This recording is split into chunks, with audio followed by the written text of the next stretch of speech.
When I was young, I used to hide in my room begging for the universe to get me to this day, the day that I am free, the day that I get to feel peace and love while being on my own. My own mother used to say to me, "Ella, you're going to regret saying that."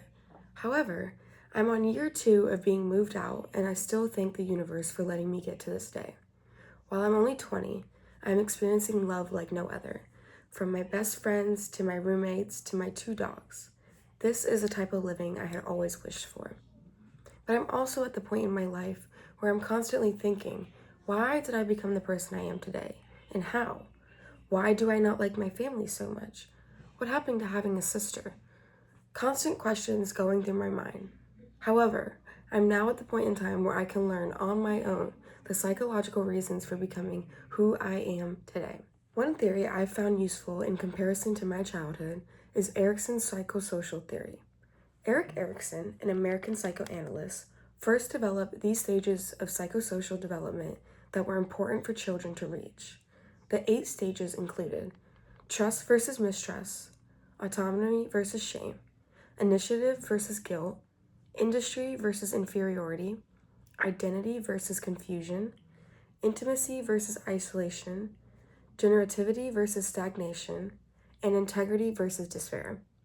The first few stages are the most important, as these ones are achieved in a quicker amount of time and at a young age. But beginning with trust versus mistrust, this is a stage where infants first learn to either develop trust or mistrust with their caregivers. Some key points of this are for young infants to be able to identify who is safe around them versus who's not. From my knowledge of being an infant, I had always felt a feeling of safeness and comfort with those around me. I was often raised with my granny, which was my mom's mom, and my grandma, which was my dad's mom, and they took care of me often and most times while my parents were at work. I do have good memories and like collections of my memories that I can look back on that show the happiness in me as an infant when being with these people. And to this day, my grandmother has passed, but my granny is the most important in my life. She is my main person. She is my girl. She has been the figure in my life that I'd always needed. I also remember that I did trust my parents throughout my young childhood. I had that feeling of trust. I remember being happy and at peace with my life. But I also have knowledge of me not trusting my sister as an infant, which I can see. Oftentimes she was rough when playing with me, as she's my older sister, and she didn't really like having a younger sister, so she was not really that nice to me. So that was my development of mistrust, was really with my sister, and so I kind of avoided that. Some components of this theory include infants focusing on caregivers, along with either developing a positive or negative development from that person in their life. I believe I had a positive development throughout my life. The way my parents raised me as an infant, I seemed happy in photos and memories that I can look back on. I look like I'm having a good time. There's not many memories of me being sad, but I also cannot remember them myself, so I'm not sure. Exactly. The second stage, autonomy versus guilt, occurs around 1.5 to 3 years old in toddlerhood. This is the stage where children develop a sense of independence and self-worth and control over their life. A positive outcome leads to feelings of autonomy, while a negative outcome often results in feelings of doubt if not being supported by a caregiver. In my childhood, I grew up with a sense of independency and was given the freedom to explore things on my own. I was often given independence and the ability to learn about how things function. I could explore my surroundings and explore those things nearby without having a parent or a caregiver watching or taking care of me. However, my parents often left me under the care of my sister when I was young, and in attempts for them to make us play together. I do have many memories of my sister harming me or hurting me, and her still not understanding that I am a human being and that I am her sister. And oftentimes I felt guilt and had no self-control or no purpose in doing things around me unless I had her or my mom. The third stage, initiative versus guilt, focuses on a child's development and understanding of their purpose in life.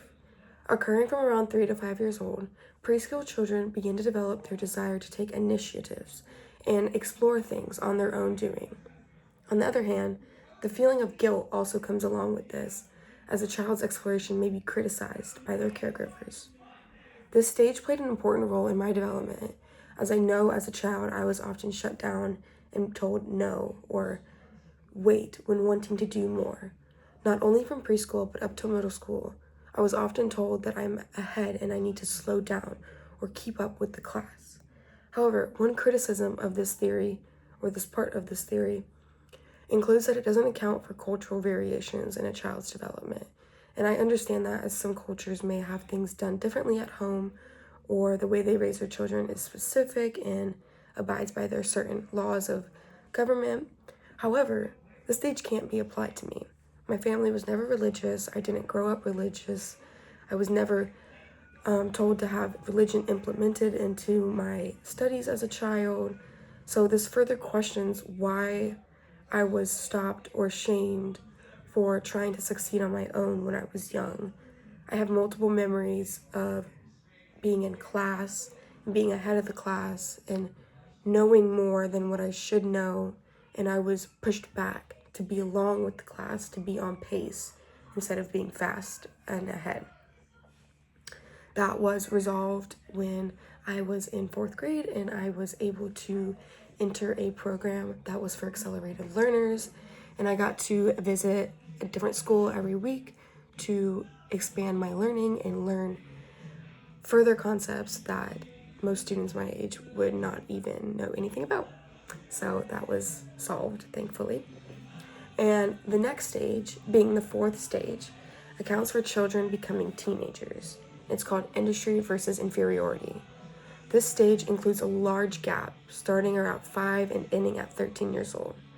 During this developmental stage, children are developing a sense of accomplishment from mastering skills, or on the other hand, they're feeling inferiority when they struggle to achieve these goals and skills in life. This includes the feeling of worthlessness compared to those feeling accomplished. This stage, I believe, had the largest impact on my development and is most likely why I have become who I am today. Struggling throughout childhood pushed me to do better, and when I entered middle school, I was often faced with multiple difficulties that pushed me back. In childhood, when I felt those struggles, I pushed myself. I told myself, I'm going to be better, I'm going to do better. But once I hit middle school, my purpose and the feeling that I was in industry and that I had achieved my skills and knew what I was wanting to do was set back. When I was in middle school, I was exploited at a young age, and it set me back in my academics and my social skills for many years following this. I often lost my purpose in life, and I felt constant states of worthlessness and not knowing what I wanted to do. I struggled with living and having a purpose for living, and I'm glad to say that I had overcome those and was able to continue with my success and move into a happy stage in life. However, along with this theory, there is some critiques on it, and one was that it lacks detail for a resolution. So claiming the critique from Erickson does not provide an explanation to transition from the feeling of inferiorness to the feeling of industry. Many people don't really support this theory. However, I'm not really sure to feel about this critique, because while I do find having an answer to our problem is important, the problem is that not all children find an answer to this problem or find that solution. This meaning that children would skip over the stage entirely because they wouldn't have a place to be during this time. If we were to state that in that inferiority stage, you eventually develop the state of industry, would be false. multiple kids and children never develop that sense of industry or develop it later in life, including me. I believe that there's always a solution to the problem, and it's just someone's willingness to wait for that time to come that really matters.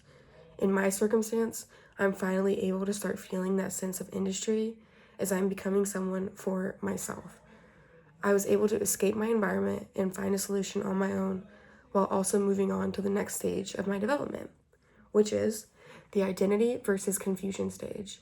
This goes up to my current age. The stage is from 13 to 21 years old and is developed for us to find a sense of fidelity in our lives.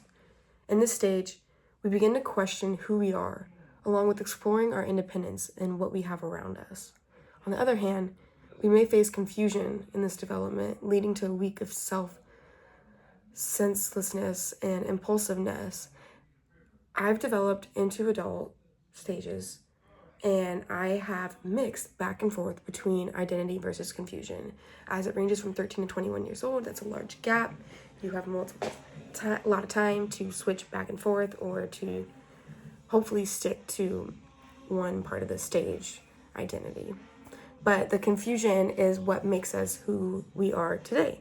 And in my life, as a teenager, I felt confused all the time. I never knew what I wanted to do with my life. I'd known that I needed to get away from my family. I needed to be on my own. I needed to make decisions on my own. But I was also blocked with the fact that how can I get away from my family? I have no money. How am I going to get a job to support myself? I need to continue my education. If I were to leave my family, they would no longer support me in my education and my goals in life. So that feeling of confusion definitely settled inside of me for a long time throughout the teenager years. But as I've gotten older, I've developed that sense of identity. Now being the age I am, I really know my purpose in life. I know what I want to do. I know I want to work in medicine. I know I want to work with children. I know that I want to take care of those children or that child that looks like was once me, that once had these difficult problems at home but had no one to help them, had no one to answer them. I wanted to be that one, and I still want to be that one that takes care of them. I've been able, along with this, to develop my sense of industry, which I struggled to develop in the past. So the industry allows me to now really know my senses of accomplishments and that I'm doing something good and I have that purpose in my life. Some of these gaps in my child development compared to Erickson stages can also be observed in my current life. I often struggle and drop back into that sense of confusion and what I want to do in my purpose in life as my grades fluctuate in classes, as I now have 2 dogs, as I'm dealing with mental health problems on my own. My purpose in what I'm doing has changed many times.